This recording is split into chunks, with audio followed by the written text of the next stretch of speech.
Something to note, all myths have many versions and variations. For this episode, we've selected those we felt are the most dramatic and entertaining and supplemented them with additional research into Dutch history.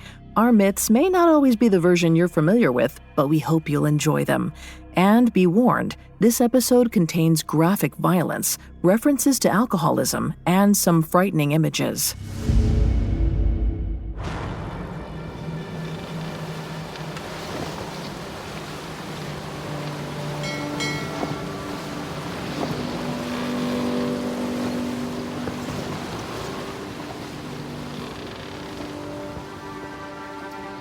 Ship's log, the Flying Dutchman. Arrangement, 84 guns. Crew, 192 souls. October 20th, 1641. Favorable winds, holding a south-southeast course. Dropping anchor at 6 bells to exchange cargo with the escort ship Daventer. Seas calm. Likely the last we'll see before the Cape of Good Hope.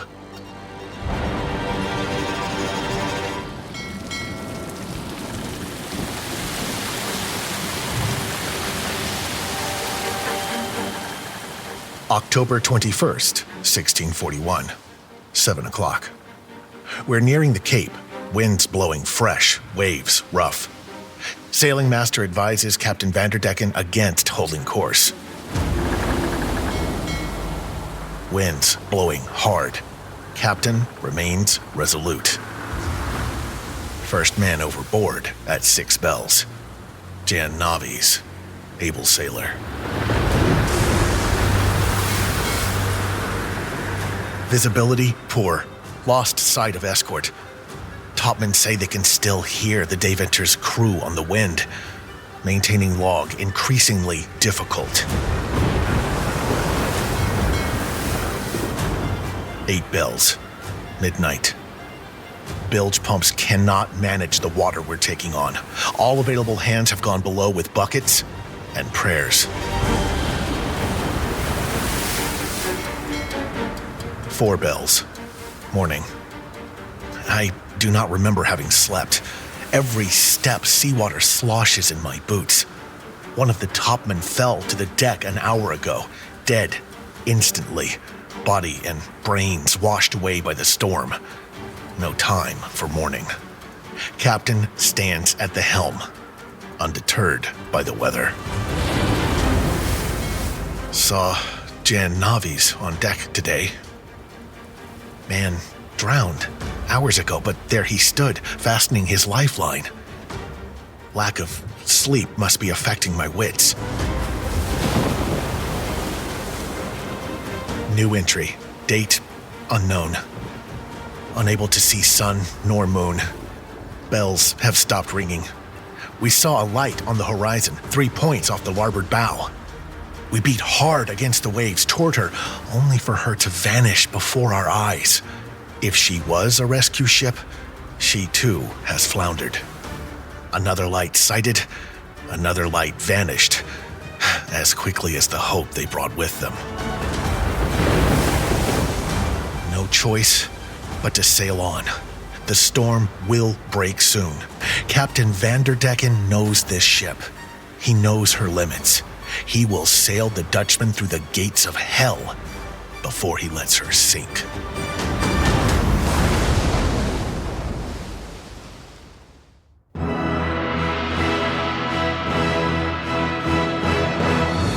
Welcome to Mythology, a Spotify original from Parcast. Every Tuesday, we present dramatic stories from ancient mythology and explore their origins. I'm your host and narrator, Vanessa Richardson. You can find all episodes of Mythology and all other Spotify originals from Parcast for free on Spotify. In today's episode, I bring you a chilling tale of the high seas, a story of deadly weather, murderous sailors, and a ghostly ship bearing down on them all. Perhaps you've heard of the Flying Dutchman.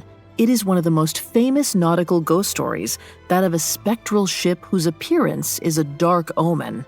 Little is known about her origin. Even her true name is lost to time.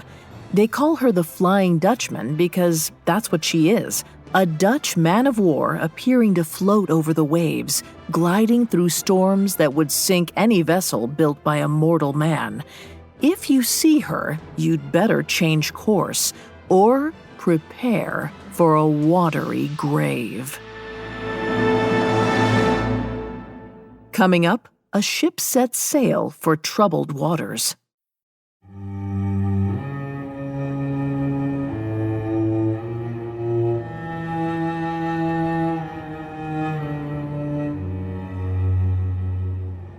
See you, beneath yon cloud so dark, fast gliding along a gloomy bark.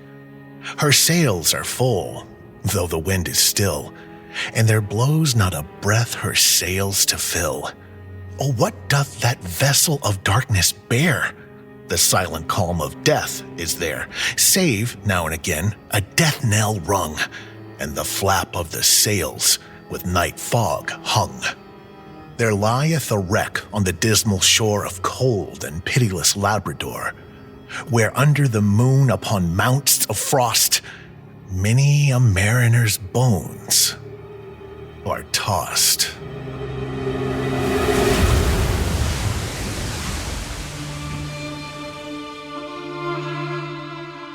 That is an excerpt from the 19th century poem The Flying Dutchman by Thomas Moore.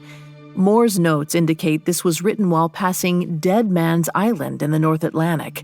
His poem is an outlier. Most accounts place the Dutchman off the tip of South Africa, a place once known as the Cape of Storms. Now called the Cape of Good Hope, there are few parts of the globe as rich with ghost ship lore. Tales of ghost ships are as old as time, with roots in the fraught voyages of Odysseus and Theseus. But the Flying Dutchman is a myth of a more modern sort. Its origin likely lies in the 17th century, a time when the Dutch East India Company, the VOC for short, ruled the waves. The life of a sailor on board an East India ship was a harrowing one. It's hard to say which was worse, the spirits that lurked on the water or the cruelty of their fellows on board.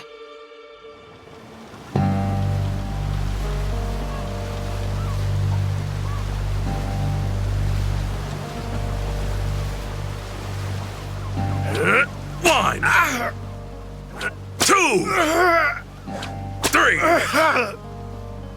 If you've ever visited a seaside tavern, you've met a washed-up sailor like me. Someone who'll happily tell you the tale of high seas adventure for a glass of double rum. He'll say he was a captain, feared and respected by all. But take it from me, most were lowly sea dogs, topmen or caulkers. There's no one as can spin a yarn like a common sailor. I'll tell you my tale, and I'll tell it without lies or fabrication, no matter how fantastical the details. My name is Jacob Rudder. I went to sea as a young man, a carpenter's mate on board the Vandermeer. She was a merchant ship bound for Batavia in the Dutch East Indies. They called it honest work, but it wasn't honesty that gave the VOC its strength. It was the discipline meted out of the men in charge. 1 month into the voyage, I was reprimanded for insubordination. 3 months in, I was flogged. 13, 14, 15. Cut him down. Get up, get up. You'll get salt in your wounds if you just lay there, lad.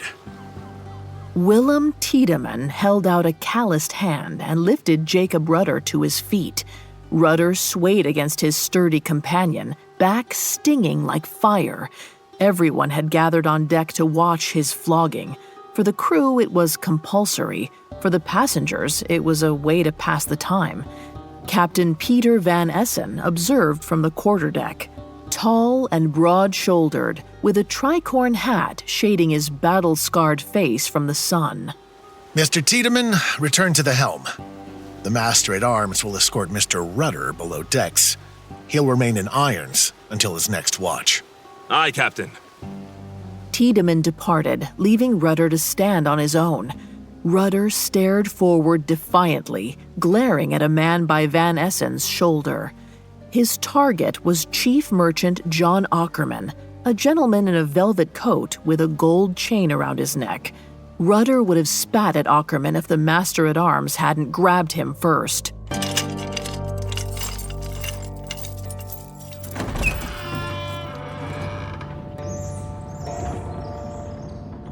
Rudder was forced step by step into the belly of the ship, past the cannon batteries and crew hammocks, down to an iron cell below the forecastle. It reeked of rats and excrement.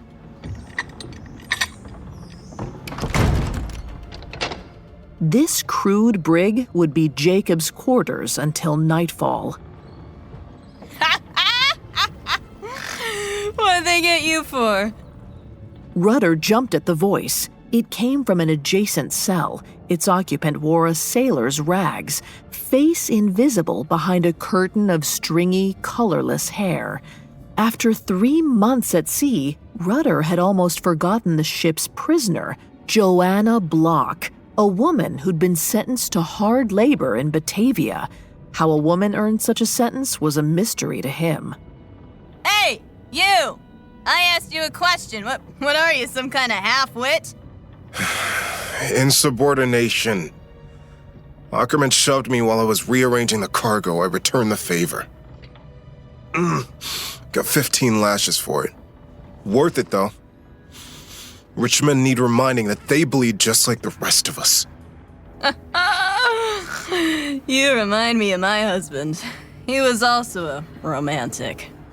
What happened to him? What happens to every man with ideals? Betrayed by a man he loved. He paid the price for integrity, all right. Pretty penny, too. Far more than we ever stole. You'll experience the same thing, I reckon. I'm no common criminal. Neither am I. I'm an exceptional criminal. Are you going to keep up that racket? And hope to get some rest. Your concern is touching. My illness is nothing next to the black mark this ship bears. Mark my words, she won't reach Batavia. You're trying to scare me. You think I'm like the rest of the crew, panicking over bad omens and cursed ships? Oh, so you're new? More's the pity. You haven't learned how to spot a doomed vessel. She carries a foul air about her. Even an experienced sailor like Van Essen can't outrun the curse this ship carries. Especially with hands tied by the company purse strings. When you go to the weather deck tonight, look out on the horizon.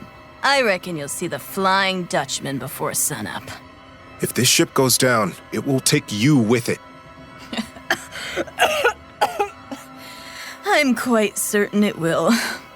My journey ends in hell one way or another. Doesn't matter if they call it Batavia or Davy Jones' locker.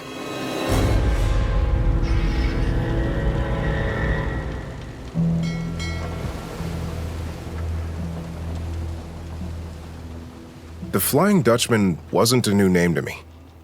I'd heard its curse invoked by sailors long before my own seafaring career had begun. But something about the way the woman said it made my stomach turn. She spoke the name not with fear, but with certainty, as if daring me to tell her otherwise. I was relieved when the master-at-arms came to fetch me for my watch at 8 bells. The deck was so quiet that night. With only sparse lights of lanterns to see by, I patrolled the gunwale, looking for flaws in the woodwork.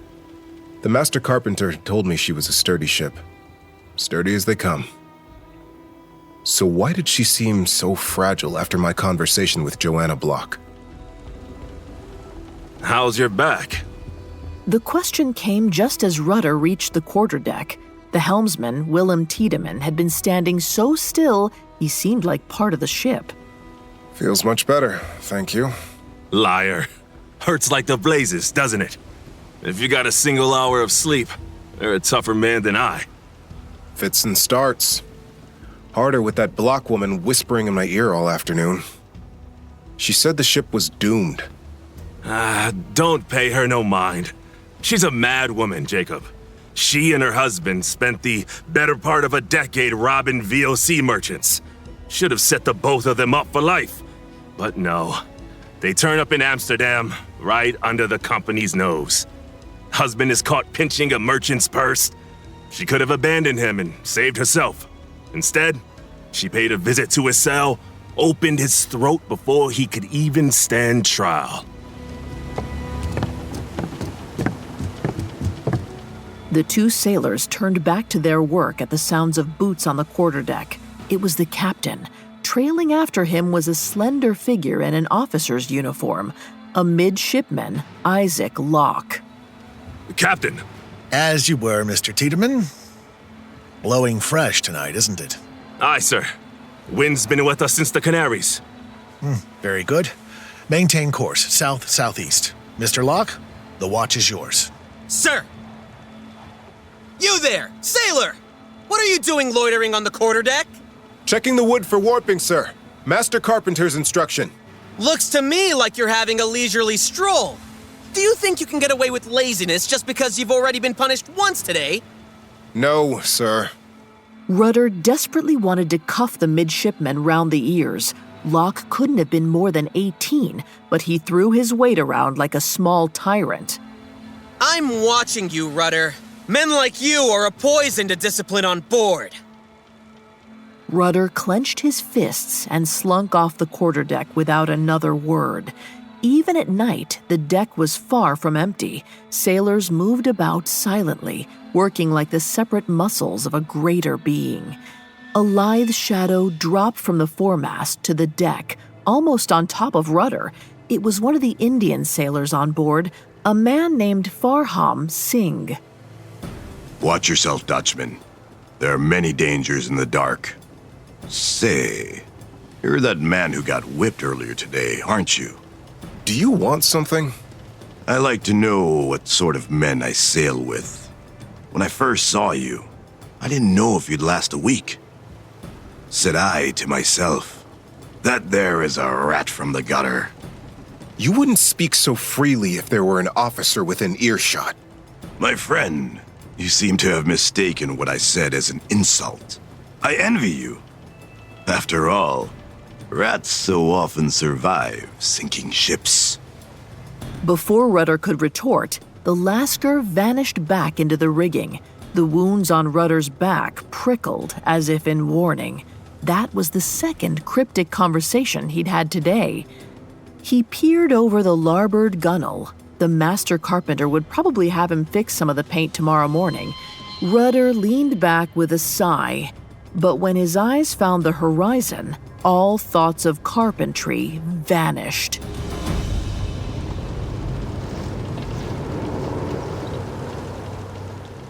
I still remember the shape of those horrible sails. Pale gray against the inky sky. Her guns like scores of black eyes. It was a ship under full canvas so distant that I could blot her out of my vision with my little finger. She was floating above the horizon line almost like a cloud. I heard her bells ringing, clear as crystal. I may have been a novice sailor, but I knew the Dutchman when I saw her. All hands on deck! All hands on deck!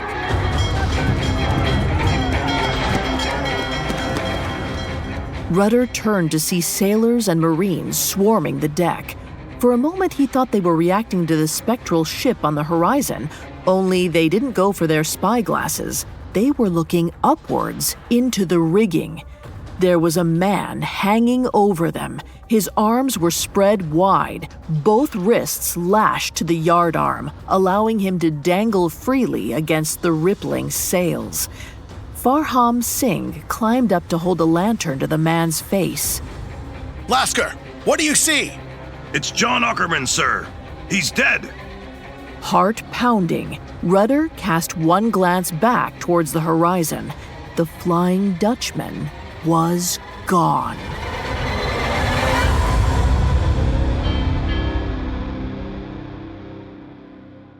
Coming up, fear seizes the merchant vessel. You tell yourself it's only a movie. None of this could ever happen to you.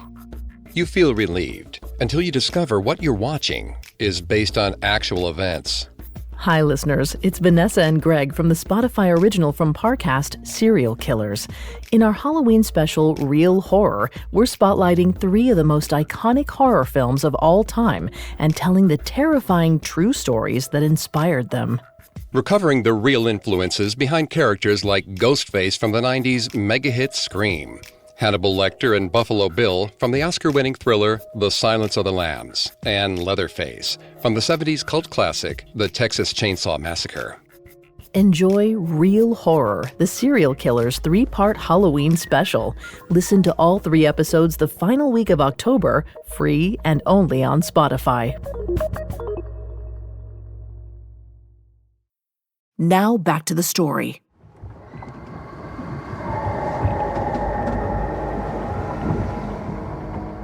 Captain Peter Van Essen crouched over his desk. Before him was a field of papers, navigational charts, correspondence, the ship's logs, the manifest, all of which were relevant to the problem at hand. What happened to the chief merchant was no accident, nor was it a suicide. Ackerman's bloated face and bruised neck implied that he'd been strangled with the gold chain that he wore around his neck. There were 242 souls on board, and one of them was a murderer.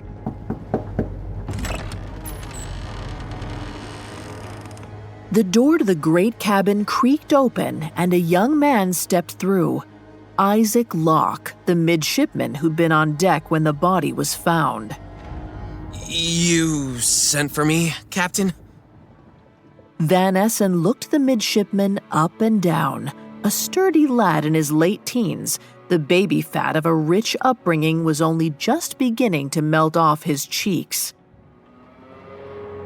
I have some questions for you, son, if you feel quite ready. I certainly am, sir. Anything I can do to help catch this scum. Very well then. Who was with you on deck that night? Did you notice any unusual behavior among them? Not that I recall. The coxswain was on the quarterdeck that entire time. There were 1 or 2 Indian Lascars. And that man! The one who was whipped yesterday! Surely he bore a grudge against Mr. Ackerman. Most likely. But it'd be a rare fool who'd commit a murder mere hours after being punished for insubordination. I've had the bosun begin searching for contraband among the sailors. Ackerman's valuables are missing, including the chain that was used to strangle him. If we find those, we'll find his killer. If I may be so bold, sir, perhaps we should be looking for more than just a common thief. Son, if you're about to suggest that one of my officers did this... No, sir. I only mean... Well, we do have a known murderer aboard. Joanna? She's a clever woman, but I doubt she could have slipped her guard, strangled Mr. Ackerman, and returned to the brig without being noticed.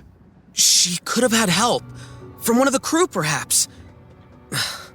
You know these men better than I, but I've heard stories of what sailors are capable of, especially when deprived of female company. Ackerman's death couldn't have been further from the minds of the common sailors. In the forecastle crew quarters, all that mattered was grog and song. I asked this maid to take a walk, mark well what I do say. I asked this maid out for a walk, then we might have some private talk. I'll go no more a-roving with you, fair maid. A-roving, since roving's been my ruin. I'll go no more a-roving with you, fair maid. Then a great big Dutchman around my bow, mark well what I do say. For a great big Dutchman around my bow, and said, young man, this is mine Frau. I'll go no more a-roving with you, fair maid. A-roving, since roving's been my ruin. I'll go no more a-roving with you, fair maid.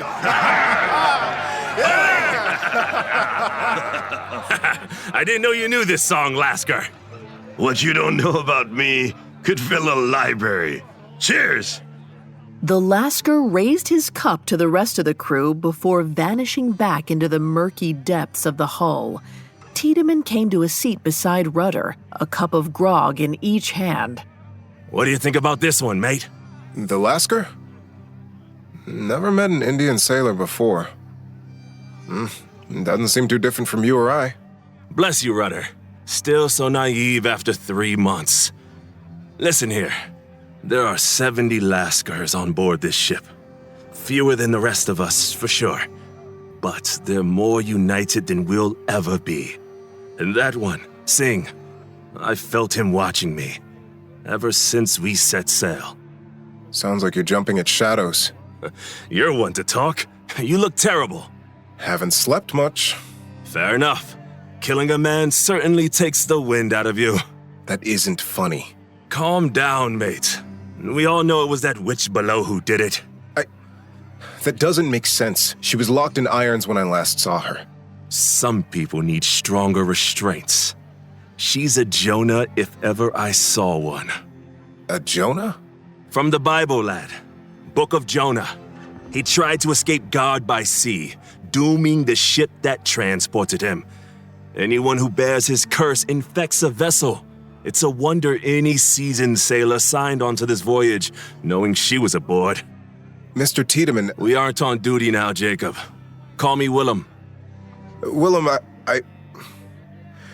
Can you tell me about the Flying Dutchman? What do you want to know? Not sure. I've heard her mentioned in passing, and last night... I thought I saw something. I don't want to cause panic, I just want to know what it means. Are you telling me you saw the Dutchman? I don't know what I saw. It seemed to be another ship floating some 60 miles off our larboard bow. She didn't seem to be touching the waves. That's her, all right. Her story is a dreadful one. They say she were a man of war. One of 2 vessels sailing south from Amsterdam. Brouwer route. Around the continent of Africa. Same as us, actually. At the Cape of Good Hope, they lost her in a storm. Her consort arrived at Cape Colony, refitted, and made her way home to Europe. On the return journey, they were assailed by a violent tempest in the same latitude. In the night watch, some sailors saw, or imagined they saw, a vessel standing for them under full sail, as though she would run them down. One affirmed it was the ship that had floundered in the former gale, and that it must certainly be her, or the apparition of her. But when the storm cleared, the ship went with it, diminishing into a thick, dark cloud in their wake. Ever since, it is said that doomed ships will see her, bearing down with everything set, all her lower gun ports up, and the light fore and aft, as if cleared for action. And it's only doomed ships that see her? Well, it's not a good omen in any case. It's said that there was a terrible crime committed on board. Some act of piracy or murder. Whatever it was, it condemned her whole crew to remain at sea until Judgment Day. That sounds awful. For some, perhaps. But I've known sailors who would take it as a blessing. To sail forever, unbeholden to the whims of man. You'd have to love the sea more than your immortal soul.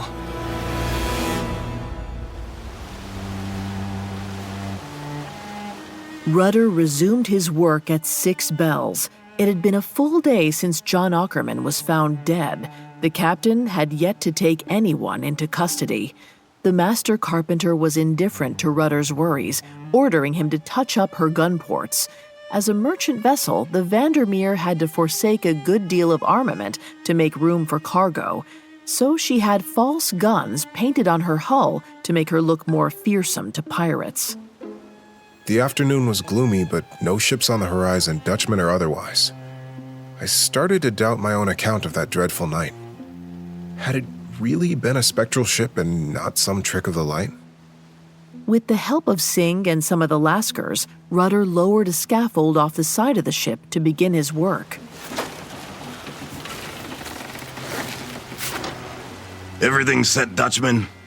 Perfect, thank you. Long as the murderer doesn't cut the rope, I'll be fine. Careful what you say.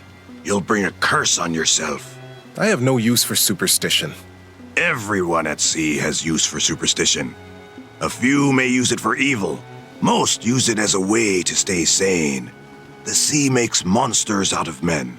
The merchant's murder is far from the worst thing I've seen happen on the East Indiamen. Only such fates are usually reserved for foreigners and weaker crew. To kill a company man? Foolish.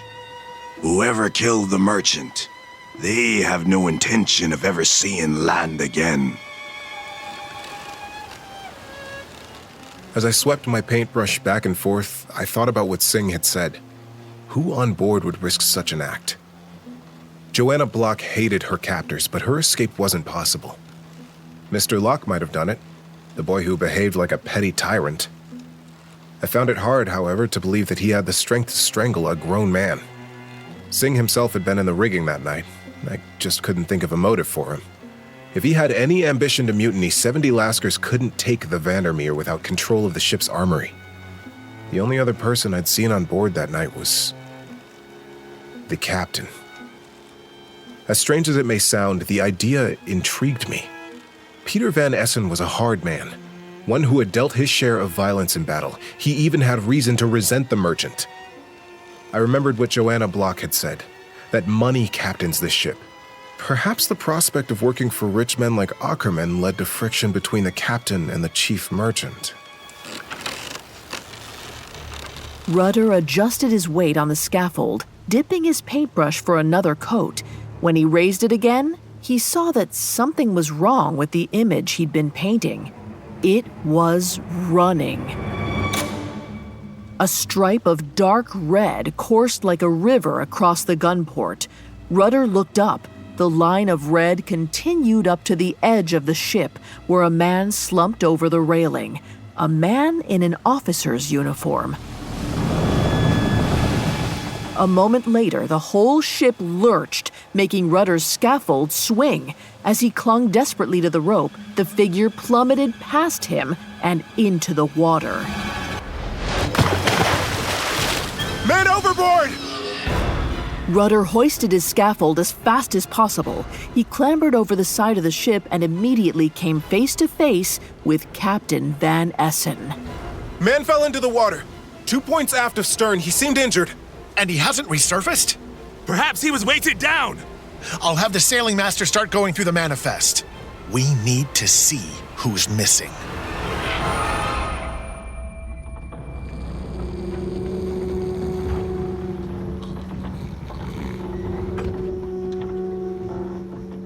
There was no merriment in the forecastle that night.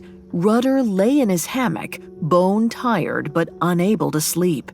His eyes finally started to drift shut, then shot back open when he felt a hand clamp over his mouth.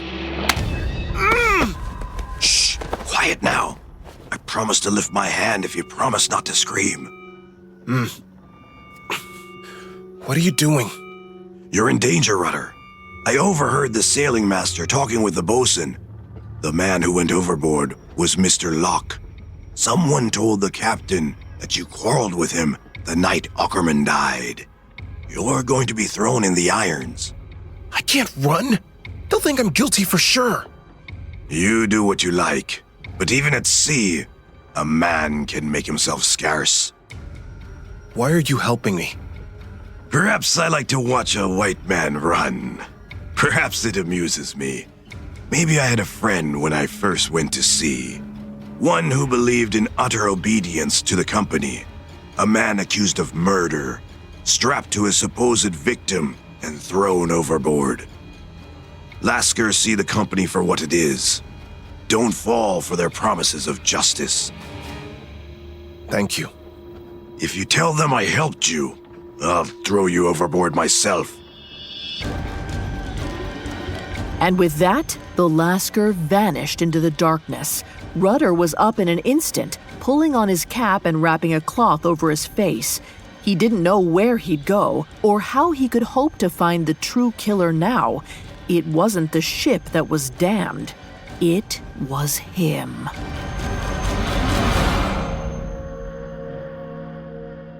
Coming up, the curse of the Flying Dutchman claims the Vandermeer. Now back to the story.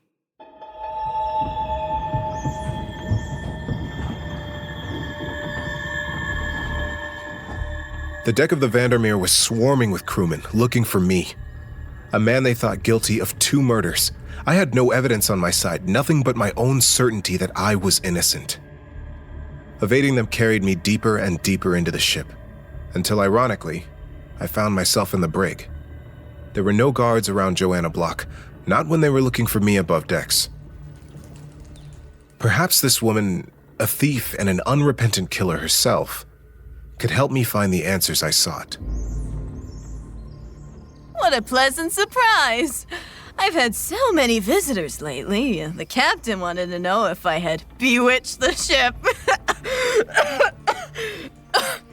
How did you know I would see the Flying Dutchman? You what? Oh, that is interesting. This is better than I could have possibly imagined. It was you. Tell me how you did it. Please, my life is at stake. Your life has been at stake since we left port. Just not in the way you think.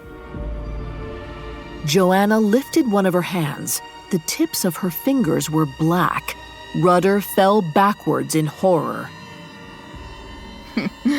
Something I picked up in Amsterdam. A little gift for Captain Van Essen. The idea came to me when I heard an old seafaring story in prison. You see, the Flying Dutchman wasn't just a ship that held a murderer or a thief. It carried plague as well. Even before she came to Cape, she'd been rejected by every seaport on the way. She was doomed before the storm sank her. The thought of Van Essen trapped aboard his ship the same way forever, that was the only thing that kept me alive. So no, I'm not the murderer you seek. I'm another curse entirely. Rudder scrambled towards the stairs, desperate to be away from this diseased woman.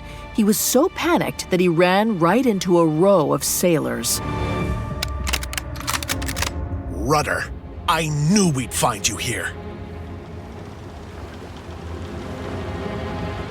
There was only one punishment for murder aboard an East Indiaman. Captain Van Essen and the whole crew watched as Rudder was tied to the body of John Ackerman. The smell of rotten flesh filled his nostrils. The ropes dug into his wrists, and his freshly healed back stung from sea spray. Joanna Block had also been brought up, only she didn't despair at her fate. She tilted her head back, euphoric at the fresh air. Gentlemen, we have our murderers.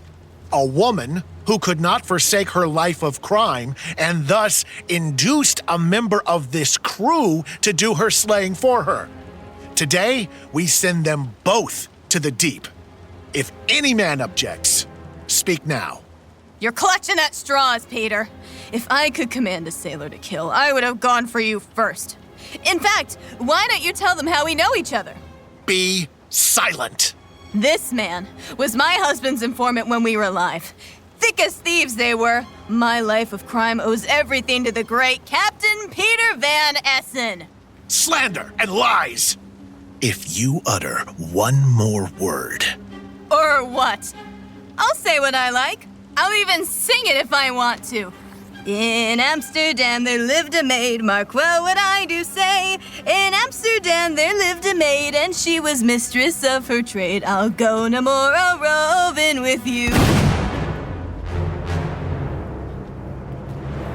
Captain Van Essen drew a pistol from his belt and discharged it into Joanna Block's mouth. The woman fell heavily to the deck.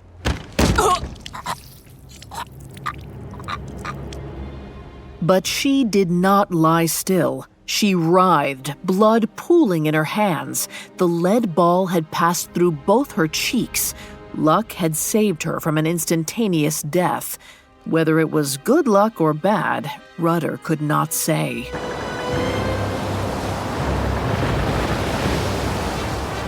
Captain! Wind's blowing strong behind us! There's a storm coming! Top men to the rigging! Now! Loose the gallants! Give us some movement! Captain Van Essen did not have time to reload his pistol. Joanna could bleed to death or wash overboard for all he cared.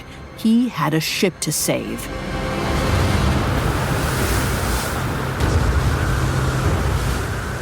It sounds like madness now, but the squall came in an instant, faster than I thought possible. It was as if the Cape of Storms had risen up to meet us on our course. Rudder fought against his bonds as blood and rainwater washed over him. He could feel the strength of the surging waves beneath them. The deck rose and fell ponderously, every man and piece of cargo straining against their ropes. Rudder could feel his wrists become raw. He didn't stop. He was a dead man if he didn't free himself from the merchant's body. The rainwater finally did its work, and the knots around his wrists loosened just a little, enough for him to wriggle one bleeding hand free, then another.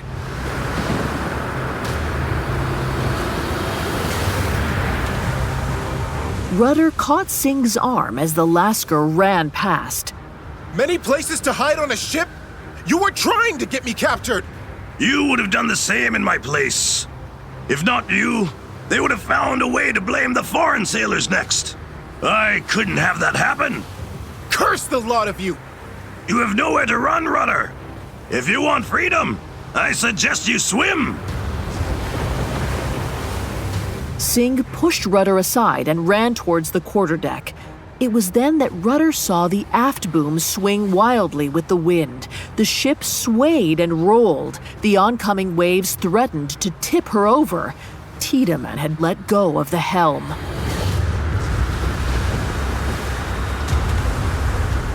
Forgetting his status as a prisoner, Rudder dashed across the deck, slipping on the wet boards. He grabbed the rail and pulled himself up onto the quarterdeck. He could barely believe what he saw.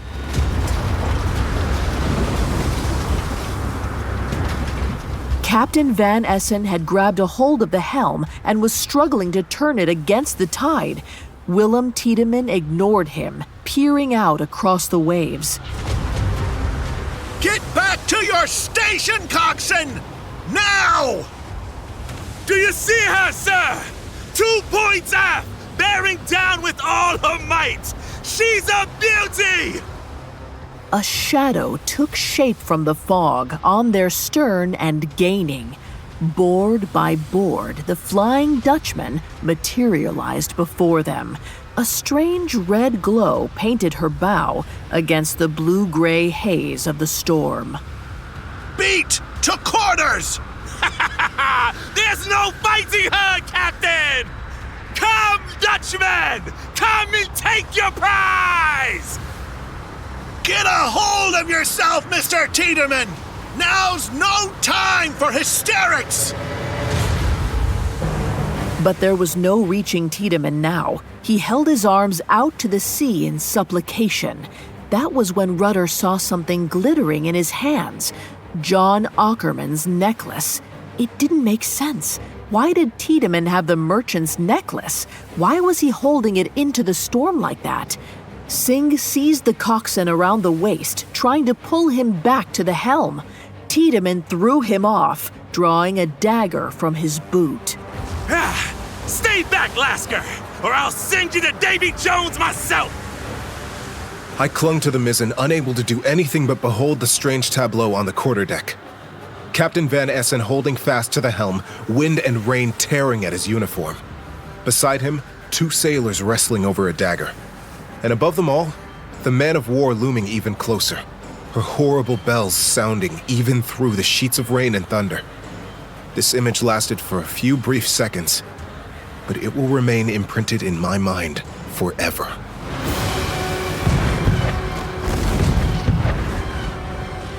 The Dutchman gave us her broadside. As the infernal cannons blazed, our hull split down the middle with a sound like thunder.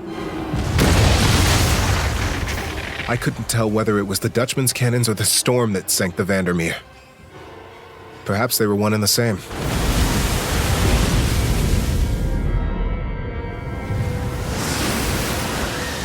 The waves were eager to claim the broken hull. Main, mizzen, and foremast crumpled in on each other like twigs.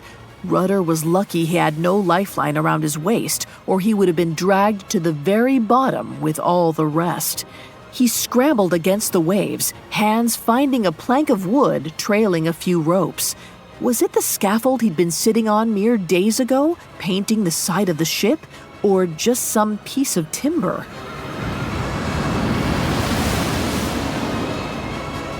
He didn't have time to think, for the Dutchman was upon him. It rose in front of him in the fog, a gloomy mass greater than any sea beast he'd ever seen. Unable to steer, he squeezed his eyes shut, waiting for the impact.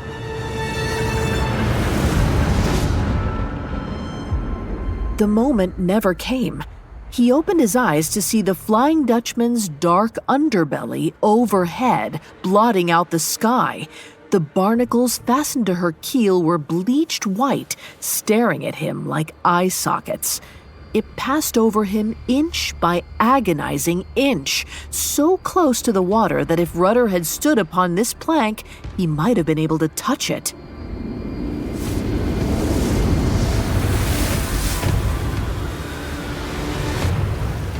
He stared at the ship until its airborne rudder vanished into the cloud bank. Then there was nothing to do but hold on and pray that the sea was merciful.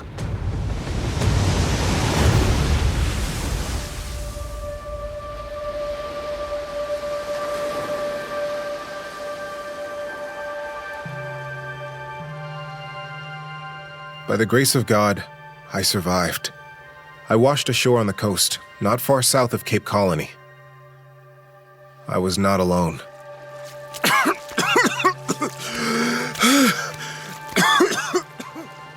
Only a few fragments of the Vandermeer made it to shore. Rudder saw the pieces of a hull he painted, boards he'd trod 100 times, and a man crushed beneath a mast, broken and coughing blood. Tiedemann! Rudder! Seems like you're just as cursed as I. What were you doing, Tiedemann? Why did you abandon the helm? You doomed us all! I wanted to save us.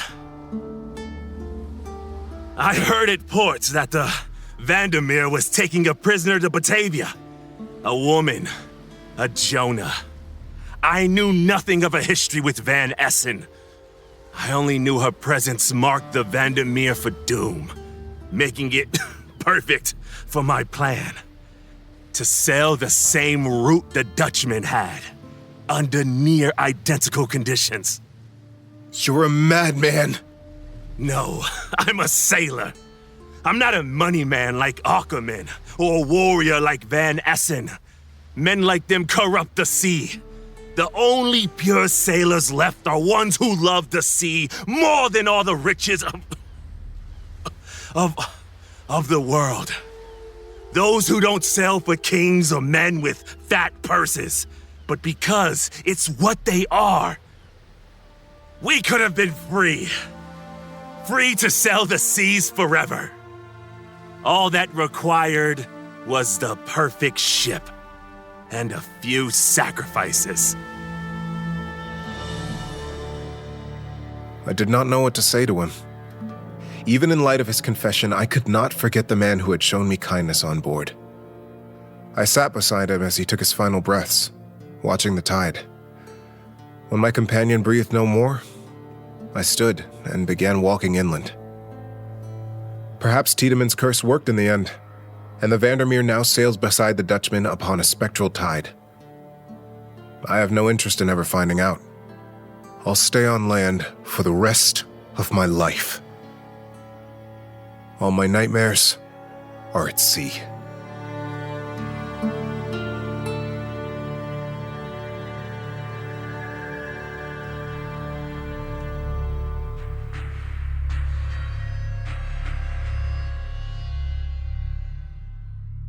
In 1641, Captain Hendrik Vanderdecken sailed a man-of-war into a storm on the Cape of Good Hope. His crew panicked, certain that they were all doomed. They led a mutiny, attempting to wrest control of their ship from the madman. The mutiny failed, Vanderdecken killing its leader and throwing him overboard. He proclaimed that he would finish his voyage if it took until doomsday. Shortly thereafter, an angel appeared and made his wish come true. This is the most popular version of the Flying Dutchman story. However, there's no historical evidence that it ever took place. Some speculate that the fictional Hendrik Vanderdecken was based on Bernard Falke, a Dutch captain who made the voyage from the Netherlands to Java with almost supernatural speed. History is littered with sailors and seafarers who spotted the Flying Dutchman off the South African coast. There are accounts as recent as 1939, when a British newspaper reported a sighting of the ship from Cape Town beachgoers. So what are we to make of this ghost ship? Some have suggested that the Flying Dutchman is merely a fata morgana, a sort of mirage that appears under certain weather conditions. This effect causes ships on the horizon to appear as if they float above the water rather than sailing through it. It's a compelling theory, impossible to prove. Some mysteries will never be solved, just as some ships never come home to port.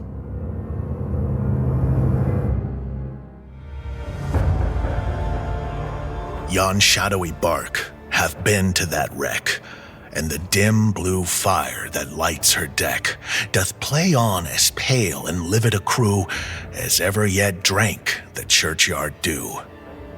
To Dead Man's Isle, in the eye of the blast, to Dead Man's Isle she speeds her fast.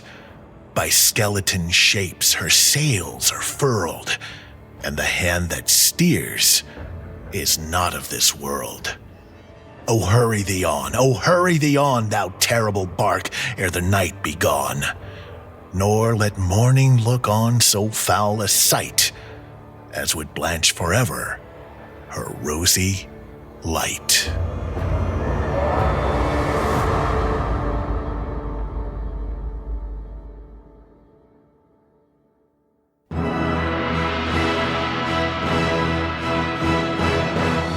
Thanks again for tuning in to Mythology. You can find more episodes of Mythology and all other Spotify originals from Parcast for free on Spotify.